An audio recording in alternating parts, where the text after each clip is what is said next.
Good afternoon, everyone. This is Chris Mullins, and I am with the Instructional Technology Council, and welcome to today's webinar presentation. We have quite a few people registered and not as many people on the line yet, so I expect people will be joining us as we speak and also listening to the archive. But I want to thank you for joining us today, and I'm just going to make a couple of housekeeping announcements before we get started. The first is that I always thank Anne Arundel Community College. They provide us the use of this webinar platform, which we use for our webinars, so we're very grateful to them for providing that to us. And then as far as the presentation goes, we encourage you to ask questions at any time. Really only myself, Sarah, and Ernesto will be using the audio just to make it easier so we don't have to deal with any technical issues. But we do encourage questions, so please do use the chat room. And one of the advantages of this platform is that you can type in a question at any time. So please do that. I know for me, anyway, it's difficult to read and to talk at the same time. So if you have a question and you put in the chat room, it may take a couple minutes for one of the presenters to respond to you, but I'll try and keep track and make sure that all your questions are answered. So please do, I encourage you to put those in, or your ideas, all that stuff. So with that, I'm going to turn this over to Sarah and Ernesto. I'm real pleased that they're able to present today. This is a great topic, and I'm sure you're all interested. So thank you all. Thank you, Christine, and welcome everyone. We're really excited today to be talking about our framework for technology integration. We're also going to be talking about specific examples of various elements of our framework. Just as we move forward through this presentation, I just want you to know up front that at the end we're actually going to be asking you to share through a Google form your own innovations in each of the areas of this framework: mobile, open and free, synchronous, accountable, accessible, interactive, and collaborative. So as we move through our own presentation, kind of take notes, mental notes if nothing else, as to what you might be willing to share at the end, the Google Doc. Ultimately, we are going to be creating a newsletter article, and we would love to have some of your ideas with attribution for that article. So thank you very much. I'm Sarah Bryans-Bongey, Assistant Professor of Educational Technology at Nevada State College, and I'd like to introduce you to Ernesto Hernandez, who is our Emerging Technologies Librarian. Welcome everyone, thank you for joining us today, and without further ado, I'll go ahead and jump right in. I'm going to start us off by talking about mobile technology and the rapid growth of mobile learning within education. So most of today's students could be considered digital natives, many of them often well-versed in using computers, smartphones, gaming consoles, and general technological tools. So with that in mind, there is rapid growth of mobile learning, and many colleges such as Nevada State College are exploring ways to facilitate these technologies into their curriculum and classroom. And I do have a URL that I'm actually going to paste into the chat box. It's a little bit easier for you to see, so hopefully you all will be able to see this. And when you're taking a look at this, I just want to kind of highlight this because it's trends on what's happening with mobile technology in the classroom, everything from teachers' use of tablets to social media and the type of devices that are currently being used. Technology use in the classroom is here, and I think it's definitely here to stay, and I think it's going to continue to grow. And with the availability and easily accessible way to attain these mobile devices, many people are bringing them to classrooms. They're available throughout the library. Some programs are providing them via maybe an iPad card or a Chromebook cart. And there are many ways you can incorporate that technology into the classroom. So transitioning back to the slide, I do want to kind of give you a scenario, and this may be nothing new to many of you who are educators, but how many of you have often had to ask your students to put away their mobile device, be that a phone or a tablet, or you've maybe noticed that their attention is on their mobile device rather than your lecture? So a promising way to embrace these habits is to incorporate these devices that many of your students have into your lesson. A BYOD model, bring your own device, not drink, let's get that clear. So bring your own device where you can utilize open polling, or maybe they can text an answer or tweet a question, and you can incorporate that in real time, maybe on your class, or if it's a hybrid model, you can maybe incorporate that into your online learning management platform. And not only is much of this technology handheld, but it's also now becoming wearable.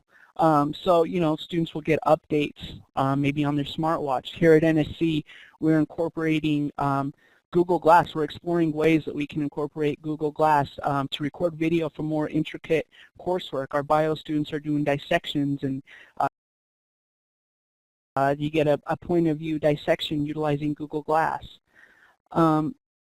And then another area for consideration is what is already available from your institution. Does your school have an app? NSC has an app. It's very intuitive. Students can find out events going on. We have an image here, as you can see. They can do course search, a directory, so maybe they need a phone number to the library or IT support. And then is there an app for that? So is there an app maybe for a lesson you are doing? Is there an app for, maybe you're an English teacher, so is there a writing app that'll supplement your instruction? Or if you're mathematics, is there a mathematics app that you can supplement your instruction? What content management system are you using? Here at NSC, we're using Canvas, and Canvas allows administrators to incorporate many apps. They have a library of apps that can be plugged into the platform so that you can supplement your coursework online. And then, being the tech librarian that I am, what tech does your library provide for lending? If they're not currently providing tech, maybe you can make a suggestion that something you'd like to see happen. Here at NSC, we're currently lending iPads and Chromebooks, and they're not only getting used for classroom assignments, but we have students using them to collaborate on assignments outside of class time. So with that mobile technology collaboration in mind, I'm going to turn it over to Sarah, and she can speak a little bit more about mobile.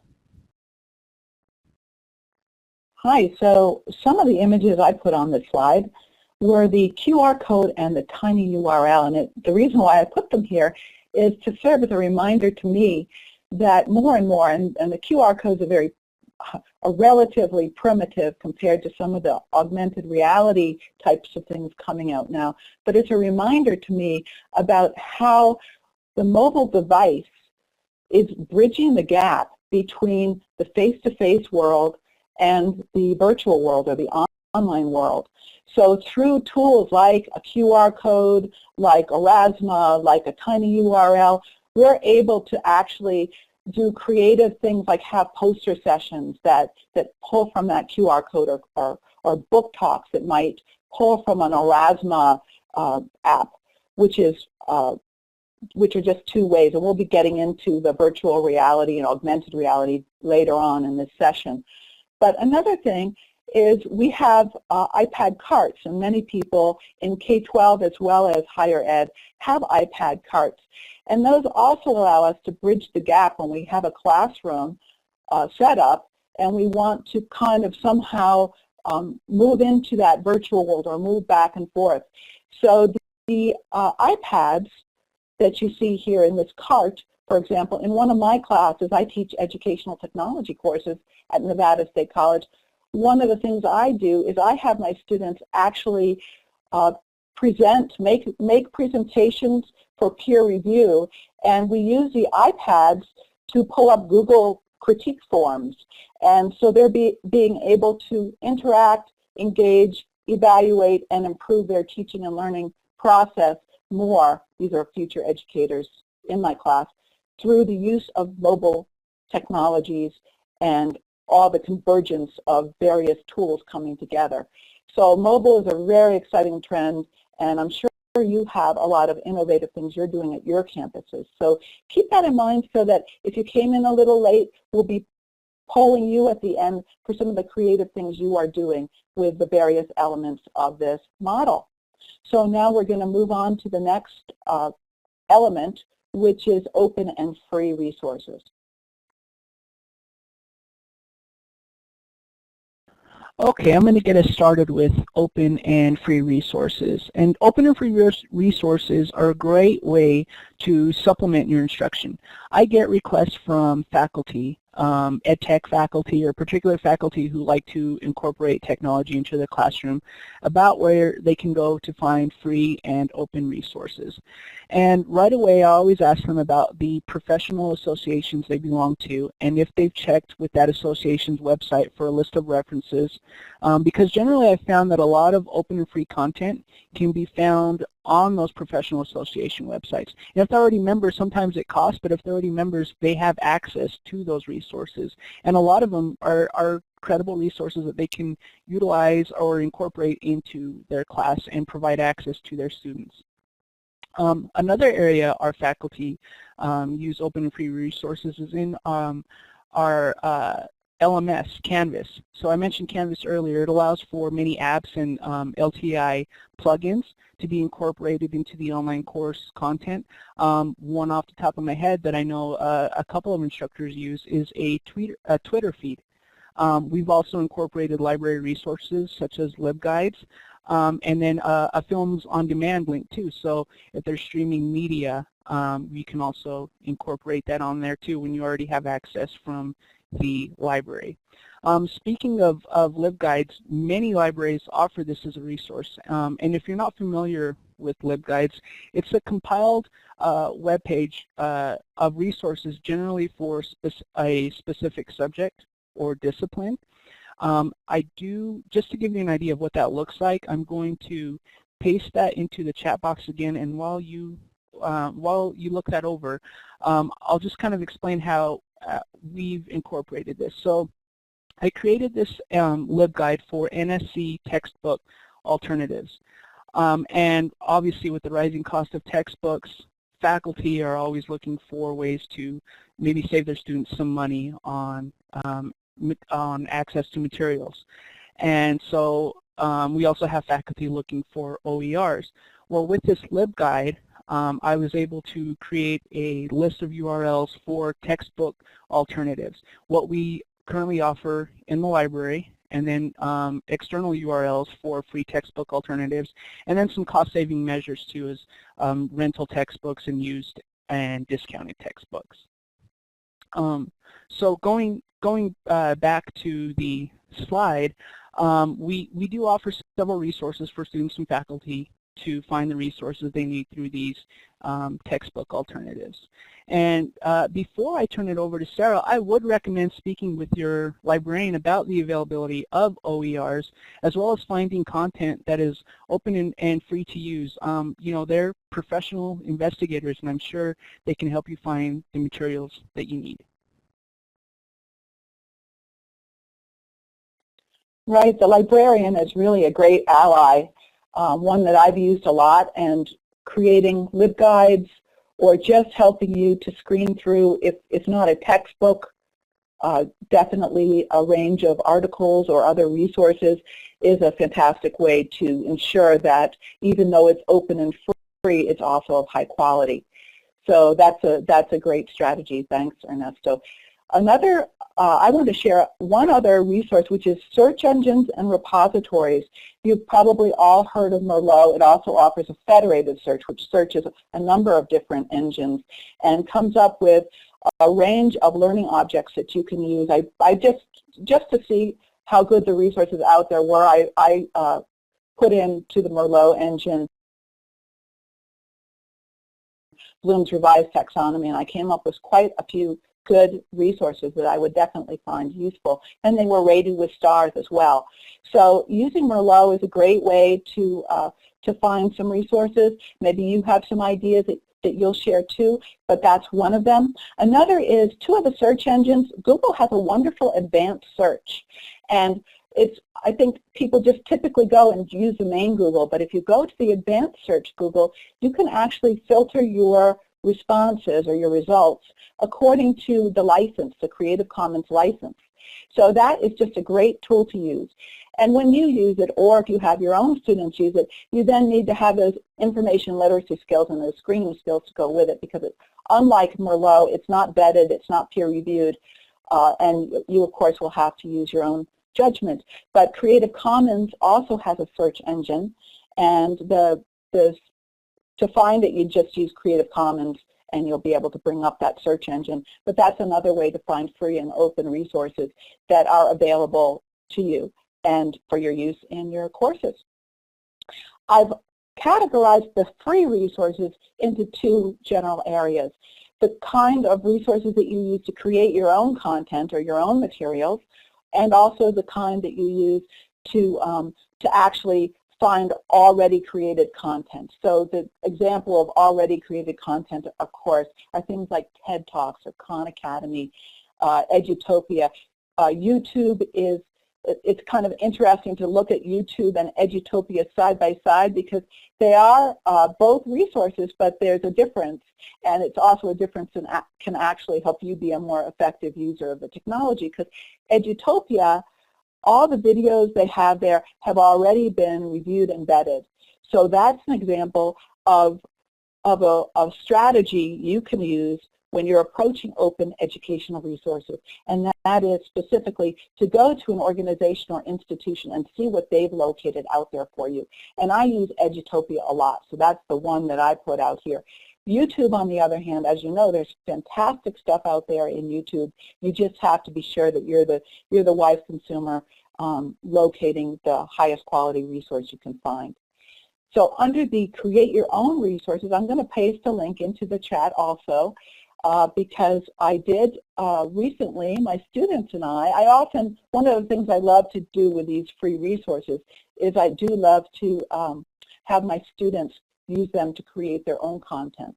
I think at any age range, it not only builds the skills in the area you're looking for a presentation on, but it also has the pride of authorship and just the fantastic feeling that there's a real world audience for the product you're creating. So if you click on that link that I've pasted in there, that is just a few samples my students created for Digital Learning Day. So when you click it, just then click on either the welcome page or the tech tools. And when you click on the tech tools, you'll see that it's broken out. These are just a few tech tools. We kind of threw our Digital Learning Day celebration together very quickly. But just a few of the tools that you'll see there, I'm going to point out, or I'm going to talk about them now as we're talking. And you can click on that if you want. But one of the great ones that I really am loving is S'more. And it's something I hadn't heard about until about 6 months ago. It's a fantastic way you can have your students create a multimedia presentation very easily. It's basically, you can pull in videos, you can add widgets, you can add text, and what you come out with is just a fantastic looking end product.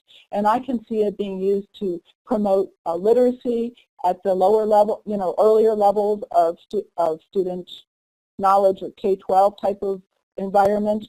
And I can also see it used in a professional world to publicize something that you just might want to, that a business might want to promote. Vockies are very cool little avatars that are very easy to create. They build confidence. I teach an online course in helping future teachers use technology, and that's something that I like to introduce early on because it builds confidence. Basically, you go there, you can create compile any kind of wacky image. The one you see on your, that was on the slide that you were just on, shows an image of Uncle Sam. And there is a paid version, of course, as there always is with these free tools. I think that's one of the paid ones. But your students can create a talking avatar and post it somewhere, or you can introduce new content using a talking avatar. So some of these free resources are just fantastic and something that really can add engagement to any project. Just breathe multimedia life into some of the activities you may be doing with your students. So if you don't mind closing out of that Digital Learning Day experience and coming back to the main room, we're going to move forward to the next area of our session.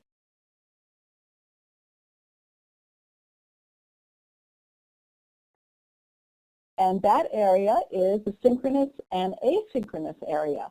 And I'm going to be talking mostly about that, and I know Ernesto will have some things to add to that. Particularly, the excitement about synchronous and asynchronous is, if you're in a face-to-face environment, you can greatly improve the effectiveness of your instruction if you create a web enhancement to your face-to-face course.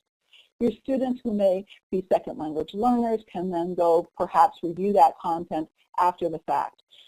Students who want enrichment can go online to that online web enhancement and they can get enrichment. So for the face-to-face to flip your class or to provide face-to-face content through a learning management system is just a great strategy, and I think it is a major trend. On the other hand, the synchronous comes in when you're teaching your online course, and there's sometimes that feeling of a deadly silence with an online course, and you go in there and you feel like, is there really an instructor there, or is there really a student there? Well, by adding synchronous elements, you can really add that instructor presence to your online course. So some of the things we do to build synchronous components in our online courses is we have online office hours. You see an image of a student on the slide here participating in an online office hour. And even if a lot of your students don't come, I've gotten evaluations at the end of classes that have said they really appreciate knowing that it's there. And some students might just come for one open online office hour and never come back again, but they appreciate knowing that it's there. Another thing that we do at Nevada State College is often, especially when teaching courses that are extremely complex or require something that definitely may need that wonderful Q&A type of opportunity, I host weekly meetings.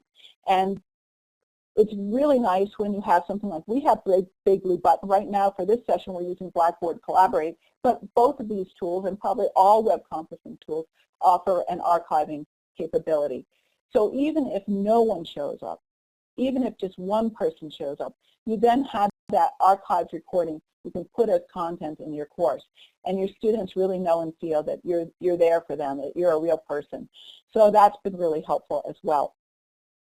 Some other things for the synchronous and asynchronous, Ernesto's going to tell you a little bit about what he does with Google Hangouts, but having your students have access and conduct some of these synchronous activities with one another is also a great tool.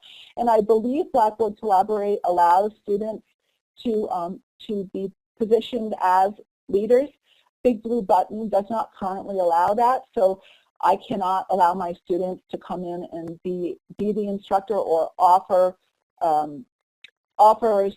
autonomous sessions without my participation.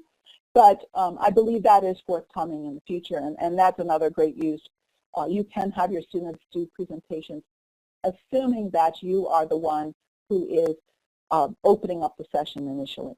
So a few other things here that we want to talk about regarding this particular aspect of our framework. Twitter is a great tool. You see that I have a literacy tweet right kind of smack dab in the middle of this slide.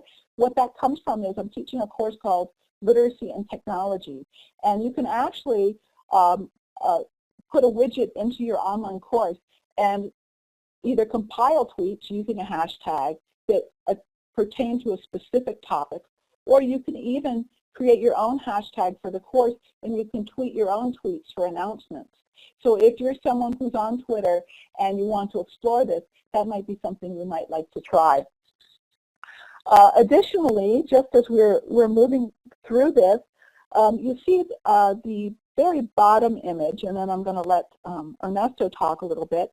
This is more of an asynchronous approach, but I think it adds a real-world feeling to an online course.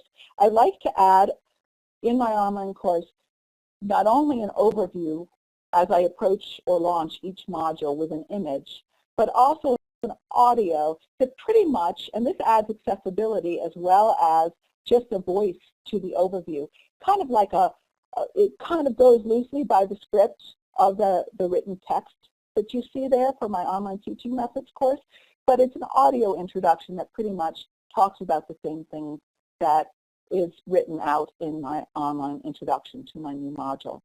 So I know, Ernesto, I know you do some interesting things with Google Hangouts, so I'll let you share that if you don't mind. Sure. Yeah. So there are a couple. Excuse me. There are a couple of things I do with Google Hangouts. One of them is I do a monthly mobile users group that's by invitation to faculty. It's actually open to all faculty, but they get an invitation to a Google Hangout if they cannot come in person. We discuss mobile technology, maybe some new apps, or new devices that maybe we're incorporating into the library, or if they have their students bring their own device, some tips and tools that they can use to incorporate that into their lesson. And the neat thing about Google Hangouts is that it's a great area to collaborate both in person and online. So sometimes faculty cannot make it out of the office, but they do want to participate. They can watch a real-time video of the demonstration. We can share URLs online, the demonstration I'm doing in person for the other attendees. And then it also allows you to record it. Obviously, it's going to save as a YouTube video. It's all Google connected, but they can reference the video back if they'd like to maybe review something, or if they weren't able to attend at all, they can review the YouTube video of the Google Hangout session. So that's been pretty helpful. The other thing that we are doing new this year at NSC is providing a personal librarian program. And what that is even though we have a small library faculty, there's only 3 of us, we are kind of dividing up the different schools. So for example, I'm working with a lot of the social science students, some of the education students, and some of the humanities students. And I'm kind of their personal librarian, where I reach out to students for maybe some one-on-one consultations, and we're trying to ramp this up for our online learning students. And Canvas has allowed us to incorporate a lot of this technology.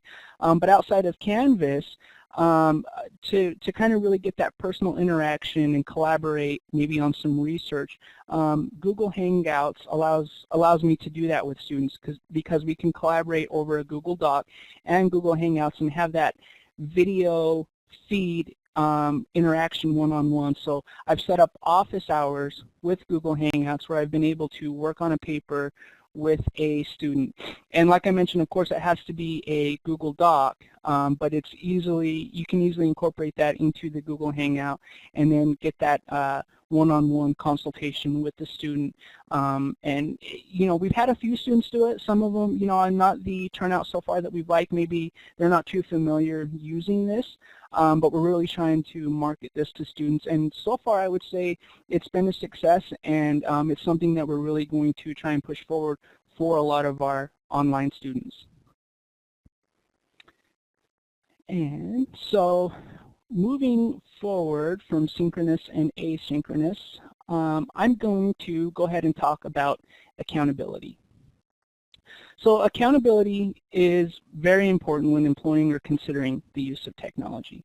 And sometimes it's for the justification of why you're using a certain tool. iPads as opposed to PCs when you already have PCs, or maybe it's for assessment purposes. So for example, in the library, when considering the use of many of our databases and online resources, we frequently use Google Analytics to see where many of our users are going to access our content. I'm going to paste a URL into the chat box just to give you an overview of what these analytics look like. And we can determine where we need improvement, what content needs to be maintained, and sometimes what content isn't being needed. So from this screenshot, you can see we can get a measurement of where our students are going to access our content. So the books and ebooks, the articles and e-journals, the personal librarian program, and we'll see how long a student stays on a certain page, what content within the link that they're accessing. So if we were to go into the search and find, we would get analytics on the next page of what the student is accessing. So this has become pretty helpful. It's a free tool. You can, if you're a Chrome user, a Chrome browser user, there's a plugin Google Analytics. You just plug it into your Chrome browser and you can get these analytics. Of course, you need to have a Google account in order to access these, but it's a great free tool to kind of get an overview of the analytics of a certain web page. And that's kind of one way we've utilized that. Transitioning back to the slide for accountability, we also use a variety of survey tools to gauge our library users. So we've used Qualtrics to ask library users about our collections and accessibility to our resources. And this is great because we get to use these results to compare ourselves to similar sized institutions, as well as to gauge where we are in terms of our own goals and expectations. We've also used Google Forms for some less formal accountability, but we've used it for asking about library hours or study space and technology lending. So with that in mind, I'm going to go ahead and let Sarah talk a little bit about accountability, and then she'll get us going on accessibility. Hi, so our college is very focused on gateways to completion, or helping track learning outcomes to ensure that our students are successful. We have a very unique population in that here at Nevada State College, we have a very high proportion of students for whom college is it's first-generation college experience. Their families have often not come from a college background, and so we are hoping to help them in every way we can, and analytics and accountability tools are some of the ways we're doing that, just to assist our students. So some of the things we're doing are, we have, if you look down at the bottom of the slide, you'll see two screenshots. One of them says course overview, the other is a student detail. What those are is, that is a tool called Blue Canary, and we have contracted with them, and we actually use that tool to allow our instructors to get an early warning system as to how students are doing. The philosophy behind this is, if we can intervene early, we are able to then retain and assist students to moving toward that successful outcome. The student detail is further an explanation of that, but it's also something that the students can see, so that they can see that, you know, what their projected future outcome is going to be if they continue on a certain track of study habits or so forth. So accountability is extremely, extremely important, and those are two of the things we're doing more on an institution-wide basis, and these tools are embedded or incorporated into our online learning management. So a couple of other things that we are doing are at the institution level. We are often, some of our schools, especially our nursing school, is very, very concerned about providing high impact tests that are monitored. And so when we come to the point where we're teaching more and more courses online, we're faced with needing to have some kind of proctoring service. So the proctoring service that we have primarily used in the past has been ProctorU. We're continuing to use that, but also exploring other tools. Maybe your institution is using one of those, so, and maybe you can share feedback with us at the end in our survey at the end of this. But ProctorU is an in-person proctoring service where actually the proctor, one of the benefits of it is a live proctor actually helps the student, kind of takes them all the way to the point where they're actually taking the test. There are other tools that are actually tools that are built into the learning management, or that are deployed within the learning management system, such as Respondus Monitor and Lockdown Browser, or Proctor Now. And those are tools that are used that actually take video of the students as they're taking the test. So I've also had experience with Respondus Monitor and Lockdown Browser. But definitely those are in our tool set and on our radar screen as far as how we can ensure academic honesty. Turnitin, and I'm sure Ernesto, being a librarian, has some passionate feelings about Turnitin, but Turnitin, and I probably share those, because when I think of Turnitin, which is a way to identify levels of originality, they generate things like originality reports, and you probably have, most of you, if not all of you, have heard of that. It can be used. Sorry, my mic went out for a second. Turnitin can be used in a couple of ways. It can be used if an instructor detects a problem and it has a fear that plagiarism might have occurred, or it can be used in an educational way. And we like to promote the educational way where students actually run their own papers through and get an originality report, and then they can see, because I think often, I'm a former K-12 librarian, and I think often students really do not intentionally mean to copy-paste as much as they do. And, you know, in fact, as time goes on and they have that content on that nice little Word document, you know, it's easy to forget that that came from a certain source. So having students run through Turnitin themselves and check that originality report can be a great learning experience. So that's another little piece of that accountability puzzle that we're talking about and we're trying to address at our own institution.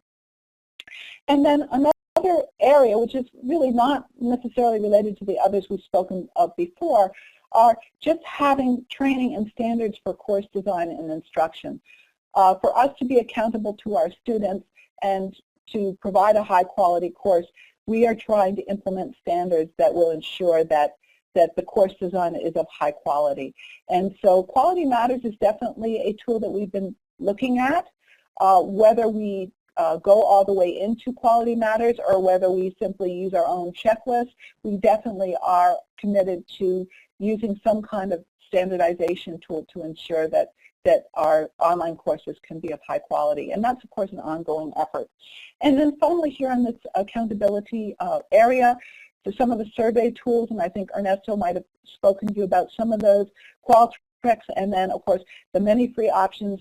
I use SurveyMonkey, of course. There's Zoomerang. There are all kinds of different tools you can use. And one of, I think I might have mentioned previously, one of the things I love to do is I love to have my own students do peer review for one another using some of these survey tools and our mobile devices in the classroom. Because I think when students do peer reviews using some of these tools, that accountability actually is more meaningful sometimes than hearing early feedback from an instructor. So Google Forms and that kind of thing are all survey tools or tools that we use.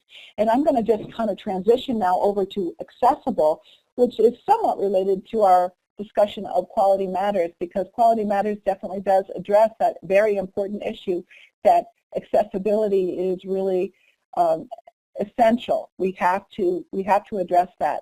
Universal Design for Learning and Quality Matters are two approaches that definitely get at accessibility. Universal Design for Learning is the goal, just as with Universal Design in the built environment, the goal with Universal Design for Learning is that the instructional environment is as accessible as possible to as many people as possible. So what that means is UDL has 3 domains. It has a recognition domain, it has a domain of engagement, and it also has a domain of managerial or organizational types of approaches. So what we try to do is through Universal Design for Learning and through those approaches, we try to present our content in a variety of ways. We try to let students become engaged in a variety of ways, and we try to conduct assessments using a variety of approaches as well, not just one single approach. So also in the area of accessibility, we have a Disabilities Resource Center, as probably all of you do. Some of the tools that we talk to our Disability Resource Center director, and some of the tools that we're using are LiveScribe pens, iPads are in use. Dragon, Naturally Speaking, is a tool that's frequently used at our institution, as well as audio recorders, which is really popular. Maybe put that audio recording, there's a Recordium app, which is excellent, and that can easily go on an iPad. So if you sometimes you can mix and match your different technology tools and get the solution that you need. So an iPad matched with Recordium is basically equal to an audio recorder. And then Kurzweil Reader for exams. So those are some of the things we're doing. And Ernesto is going to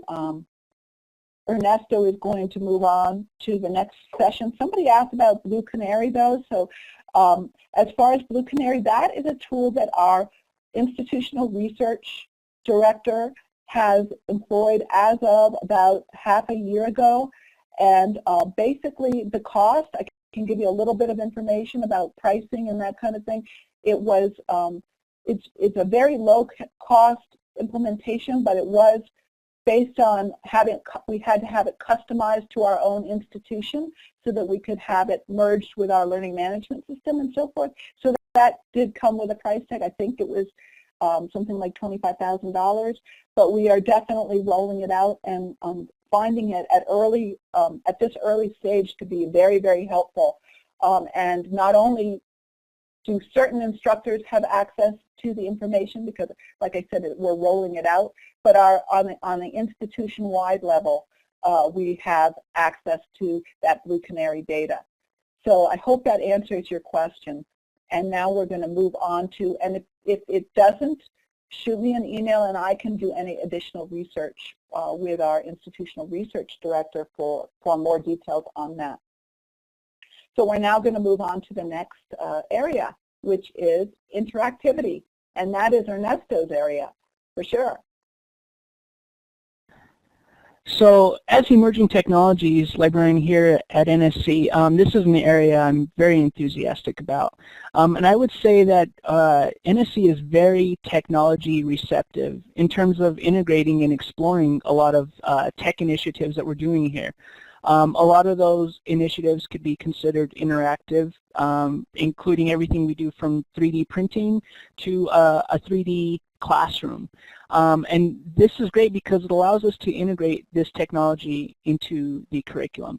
Earlier I mentioned that I do a monthly mobile users group, and in preparation for that I explore different apps and different technology and the ways they are being used in the classroom. So everything to supplement instruction to productivity for faculty. And then I kind of create a lesson and a demo, and it's an informal meeting, but we all get together to discuss maybe how to incorporate and use this technology, whether for personal use or in the classroom. And so I also mentioned earlier that you probably, those of you that teach have probably had many students come in with their device in hand and they'd rather look at their phone than look at you or listen to the lecture. And so I think using this technology, interactive technology, allows them still to have that phone or tablet in their hand, but you're incorporating your lesson using that technology. And so I do want to highlight a few of the apps that were very popular here that I shared with faculty during the mobile users group. One of them is a YouTube video, and I would just say just mute the sound. I'm going to paste the URL into the chat, mute the sound, and I'll just kind of give an overview of what it is and kind of explain. And maybe you have seen this, but our bio students and nursing students, we have one lab here, and the reservation for classroom time in that cadaver lab gets booked up quickly. And I found this free app, Anatomy 4D, which allows students to use their smartphone or iPad over just a simple printed piece of paper of the heart, and it becomes kind of an augmented reality 3D beating heart. Hey, Ernesto? Yes? I think the URL you gave is the wrong one. Oh, I'm sorry. Let me try that one more time. No problem. It's not working.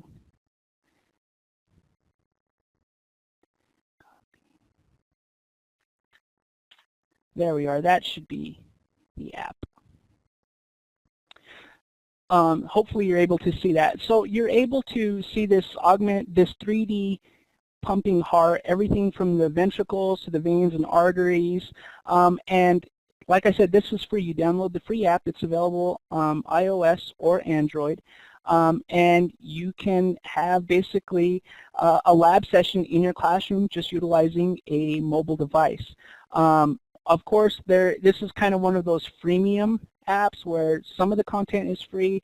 The more extensive type of applications within this app you do have to pay for. But this is a great free and cost-effective way to incorporate technology into the classroom. I do have one more from the same developers of this app. It's called Elements 4D. And maybe some of you have seen this. I'm going to paste the URL into the chat box. And if you scroll down, there is a video right under an immersive, inspiring, and interactive learning experience. If you want to open that and then just mute the sound, I'll kind of explain this app. This is great. I've shared this with our science faculty. And it's the same thing. You print out these pieces of paper, and you'll just cut them out and turn them into cubes, paste the cubes together. And once you get the cubes together, they're the elements from the periodic table, and you can take your phone or tablet and hover over the cubes, and the elements kind of come to life. So, for example, if you have gold, a gold nugget will appear in the cube, or if you put hydrogen and oxygen together and you put them together, you get to see the reaction, and there is a splash of water. So in a way, this can be safe for some elements that you may not necessarily put together, and you can see the explosion of the reaction that might happen, but it's a lot safer using paper and your tablet. And the nice thing about the Elements 4D is that this website also provides lesson plans for K through 12. The 12th grade lesson plan could maybe be incorporated into intro level chemistry courses in higher education, so maybe at the university or college level. And like I said, this is a free app. The lesson plans are provided for free, and you just print out the paper to cut out the cubes. So that's been pretty great. The other thing that we're doing in the library to kind of get student involvement, get them into the library too, is doing maker spaces. Maker spaces involve people getting together and creating innovative projects or ideas, getting together on using maybe spare computer parts or cardboard or certain things, and incorporating the different parts they've put together to create something. And one thing we're exploring is, of course, 3D and virtual reality. And I mentioned earlier that we have Google Glass. Well, Google has also created a virtual reality viewer called Google Cardboard. And a lot of students have smartphones, and what we've done with the Google Cardboard is the students were able to create these viewers. It's almost like the viewfinder. If you remember those viewfinders, and you stick the wheel into the viewfinder, and you're able to look at pictures. I'm going to paste a URL in here about the cardboard to give you an idea of what that looks like.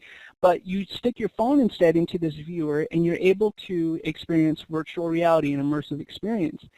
And I was speaking to an English faculty member about this and how we could incorporate maybe a lesson or create something that students could do that was related to coursework. And there are many free apps for this augmented reality in the Google Play Store and the Apple App Store.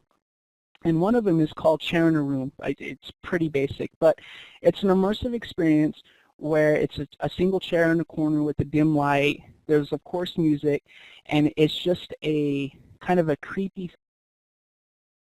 feel. There really is no, I guess, goal to the experience other than it's an immersive experience. But what we decided to do with that app is the students can turn their head, look up and down, get a 360 view of this entire room with the creepy music. And what we've asked the students to do is come up with a creative short story from that immersive experience to go along with it. So then the next time someone who isn't familiar with the app can try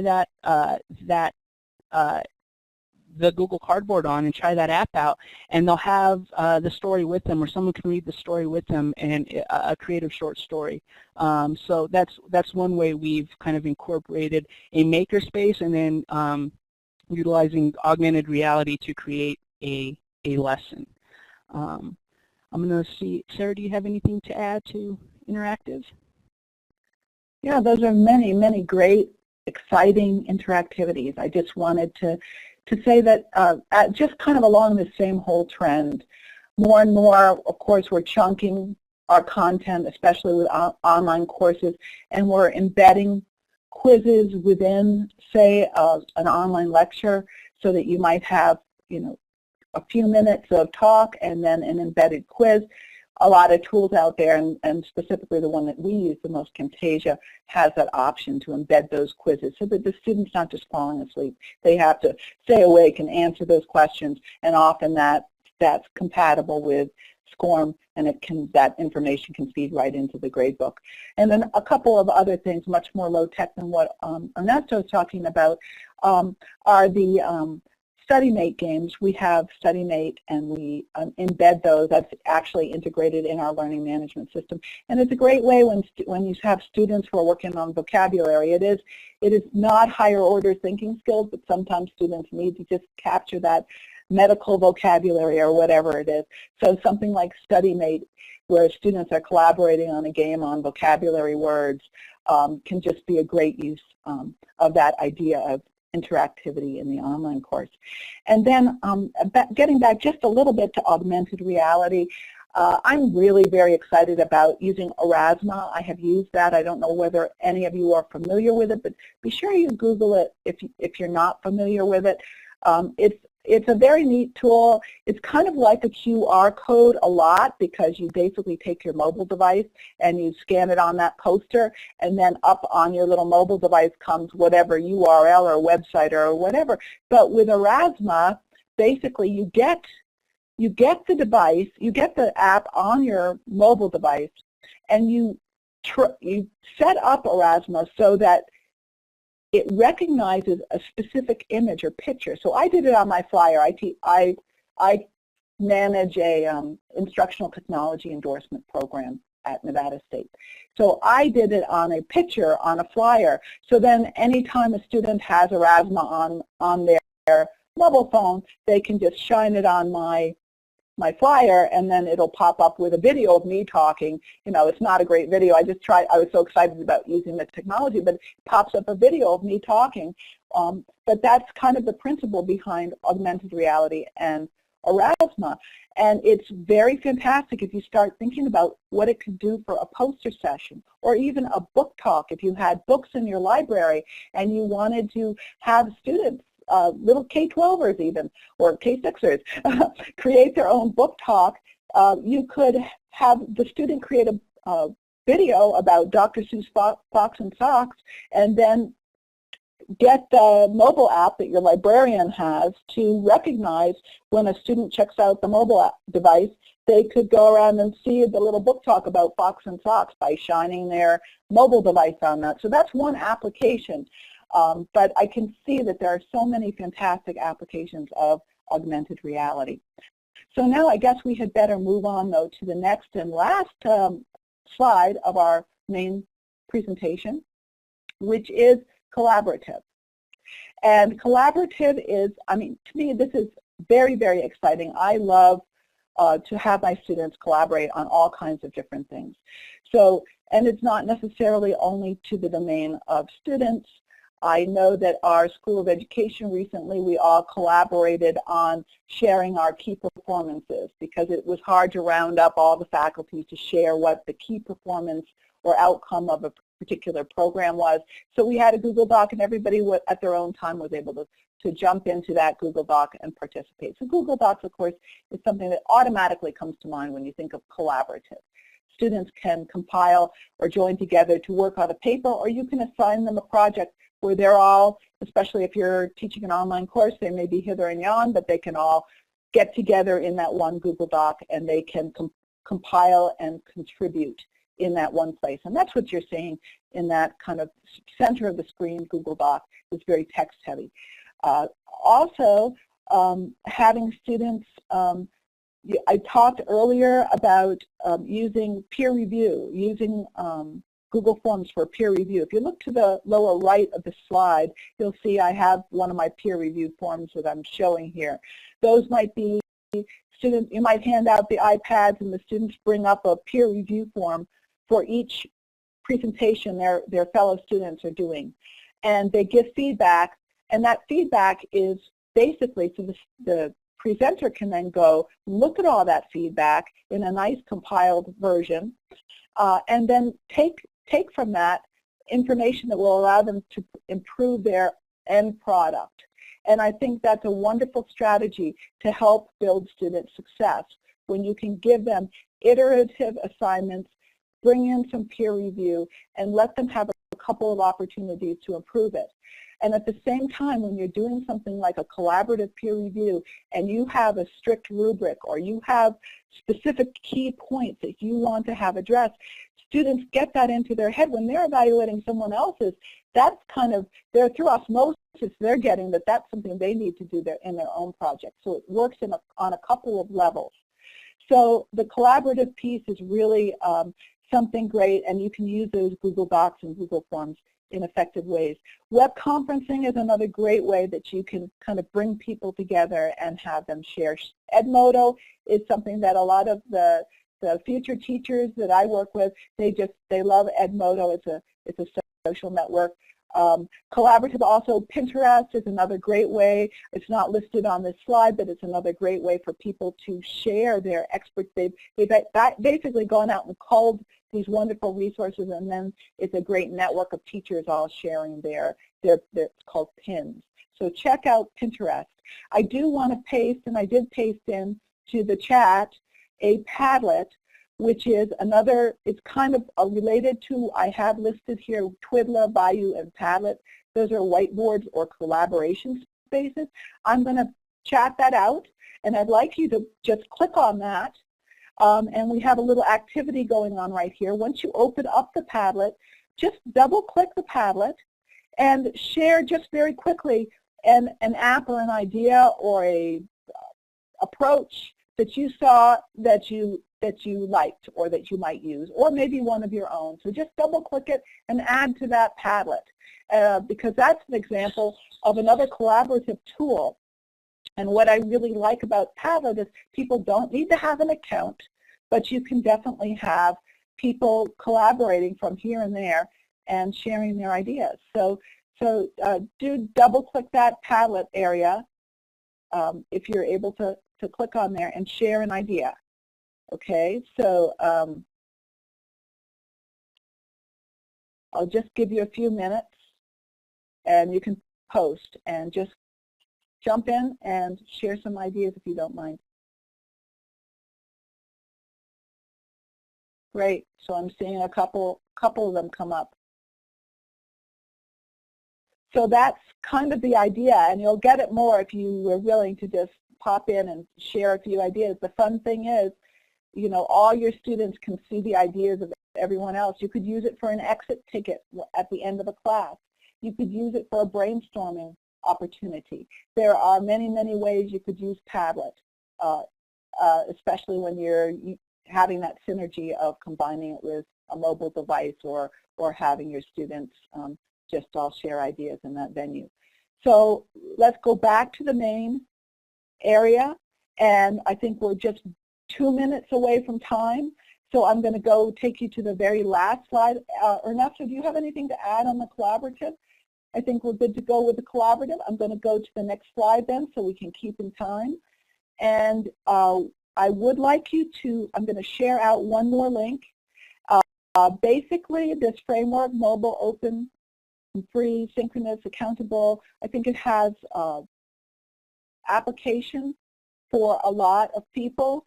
It does draw to some extent from Horizons and a variety of resources out there on the web, and we'd love to hear your ideas.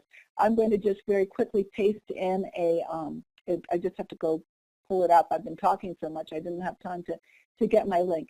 But I'm going to paste it in. If you can't complete it during the next minute of this session, that's totally understandable, but you'll have the link. So do please share your ideas, and what we're going to then do with that is we'll include them as part of our article that we're going to be preparing for Instructional Technologies Council. And so any questions, we would welcome them at this point. Otherwise, I think we're just about near the end of our time.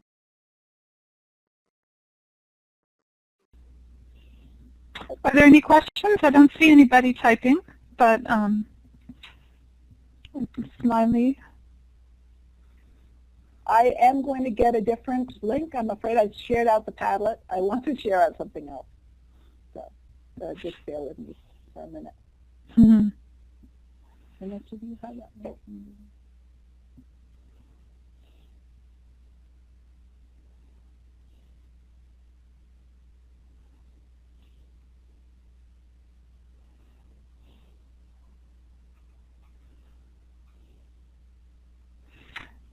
Chesapeake, we'll be sending out the archive, so you'll get that maybe this afternoon or or tomorrow. It depends when it gets posted to the site that we grab it from. So Jioshen Wang will send that out to everybody. Great, and the Google form is in the chat now, so if people wouldn't mind answering that, that would be fantastic. We thank you so much for joining our session. Thank you.